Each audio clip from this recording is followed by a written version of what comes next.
कैसे हो मेरे दोस्तों। आज एटम्स एंड मॉलिक्यूल्स में हम जो देखने वाले वो वेरी इंपॉर्टेंट वेरी इंटरेस्टिंग होने वाला है, क्योंकि वैलेंसी कैसे निकाला जाता है। प्रीवियस लेक्चर में मैंने ऑलरेडी एटम्स के बारे में बता दिया कि एटम की खोज किसने की थी। जब किसी भी कंपाउंड बनते हैं, केमिकल कॉम्बिनेशन होता है, तो होता कैसे? When two and more than chemical compound react to each other to form a product, it's called chemical combination. उसका एग्जाम्पल बताया था कि कार्बन और ऑक्सीजन कंबाइन होके CO2 बनाते, हाइड्रोजन और क्लोरीन कंबाइन होके हाइड्रोक्लोरिक एसिड बनाते। उसके बाद आज एक ऐसा टॉपिक देखना चाहता हूँ कि कंपाउंड बनते कैसे। लॉट्स ऑफ कंपाउंड बनते हैं, लेकिन कैसे बनते हैं मेरे दोस्तों, आज वो देखना है। Let's start. सबसे पहले वो देखेंगे कि वैलेंसी किसको बोलते हैं।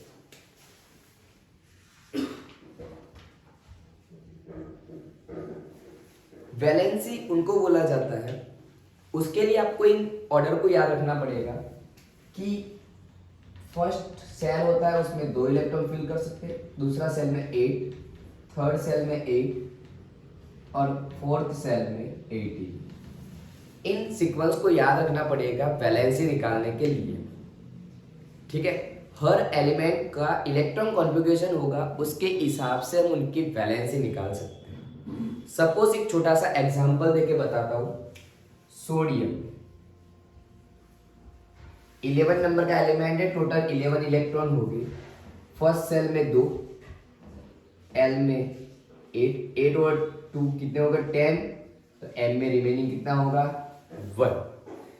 तो वैलेंसी की डिफाइन ये बता दी जाती है कि लास्ट सेल में जो नंबर ऑफ इलेक्ट्रॉन होते हैं उसको उस एलिमेंट की वैलेंसी बोला जाता है।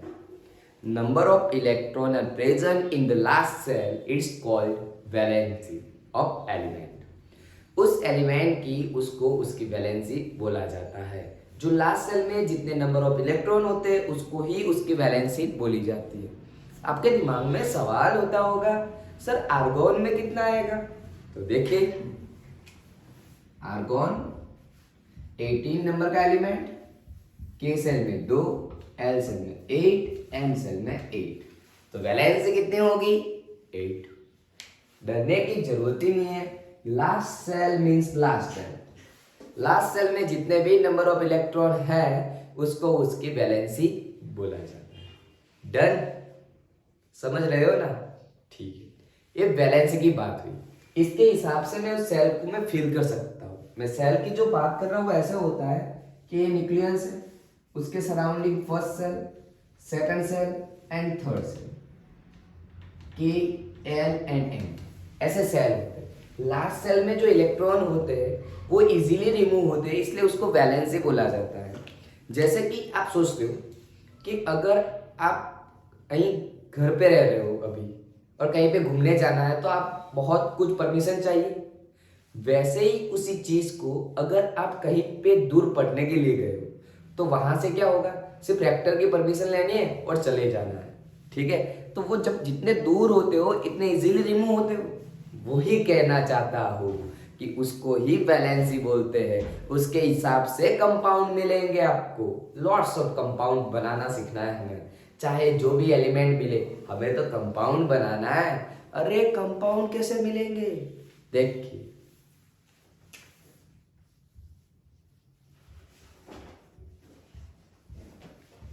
कंपाउंड बनाने के लिए मैं चॉइस कर रहा हूं 2 element, hydrogen and oxygen. Hydrogen के पास लास्ट सेल में 1 इलेक्ट्रॉन है, इसलिए वो इजीली रिलीज करके प्लस बनाएगा। ठीक है, ऑक्सीजन कौन से नंबर का है 8, और वैलेंसी निकालने के लिए आपको इन नंबर को याद रखना है, हीलियम, नियोन, आर्गन। 18 तक 20 तक के एलिमेंट है, यहां तक देखते हैं, बाकी का बाद में देखेंगे। ऑक्सीजन 8 नंबर का है, वो 10 जैसा बनना चाहता है। पीरियोडिक टेबल के जो सारे एलिमेंट है in ideal gas, noble gas जैसा बनना चाहते हैं। तो ऑक्सीजन 8 नंबर का है, वो 10 नंबर का जैसा बनने के लिए 2 इलेक्ट्रॉन को क्या करेगा, गेन करेगा। गेन करते हैं तो सर पे कौन सा चार्ज आएगा, नेगेटिव। अब इसकी बात रही, अगर आप किसी से पैसे उधार लेते हो तो वो आपका प्लस हुआ या माइनस हुआ? माइनस ही होता है। और किसी को आपने पैसे दिए तो आपका प्लस होता है वो, ठीक है। उसी चीज को याद रखना, क्योंकि ऐसे एग्जाम्पल इसलिए देने पड़ते हैं क्योंकि पैसे सबको पसंद है, सबको अच्छे लगते हैं। लाइक करना भूलना मत अगर अच्छा लग रहा है तो, ठीक है। अब क्या करना है, टोपी घुमाना सबको आता है, इधर उधर की टोपी घुमाना सबको आता है। तो आज देखते हैं कैसे घुमाते हैं टोपी। इसकी टोपी इसके पैरों में, इसकी टोपी इसके पैरों में, ये बन जाएगा H2O। इसकी टोपी इसके पैरों में, इसकी टोपी इसके पैरों में, डन। और आगे देखते कार्बन एंड हाइड्रोजन।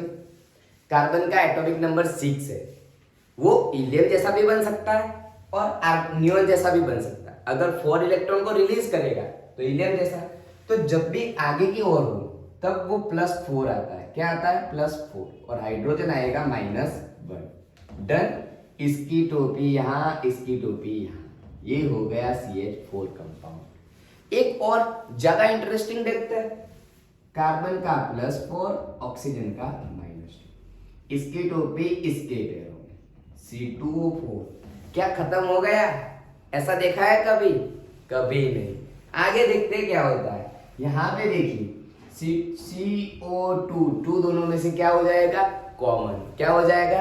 कॉमन। तो मेरे दोस्तों, ऐसे कंपाउंड बनाए जाते हैं। आप लोग ट्राई करना और कमेंट में बताना कि आपको समझ में आ रहा है या नहीं आ रहा। 100% आपको समझ में आ गया होगा। फिर भी अगर नहीं समझ में आ रहा है तो एक बार रिवाइज करना कि वैलेंसी कैसे निकाली जाती है, उसकी चार्ज कैसे आ रहा है। चार्ज उसके हिसाब से आता है कि वो कितने रिलीज करता है, वो कितने गेन करता है, उसके हिसाब से उसके सर पे चार्ज आता है, डन।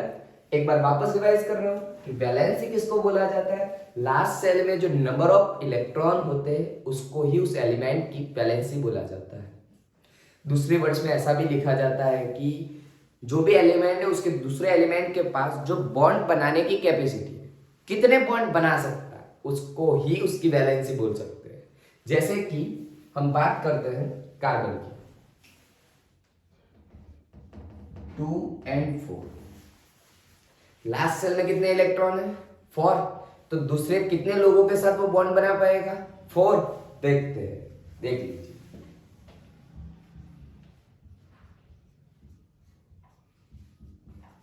अगर कोई कार्बन जैसा एलिमेंट होगा, कार्बन जैसा कोई लड़का होगा, तो 4 डिफरेंट जगह पे क्या बनाएगा? अपना बॉन्ड बना सकता है। उससे ज्यादा उसकी कैपेसिटी नहीं है, क्योंकि उसकी वैलेंसी कितनी थी? 4, इसलिए वो 4 ही बॉन्ड बना पाएगा। समझ रहे हो ना? अच्छा लग रहा है? तो दोस्तों, अपने दोस्तों को शेयर करना भूलना मत, लाइक शेयर एंड कमेंट करना भूलना मत। Thank you so much.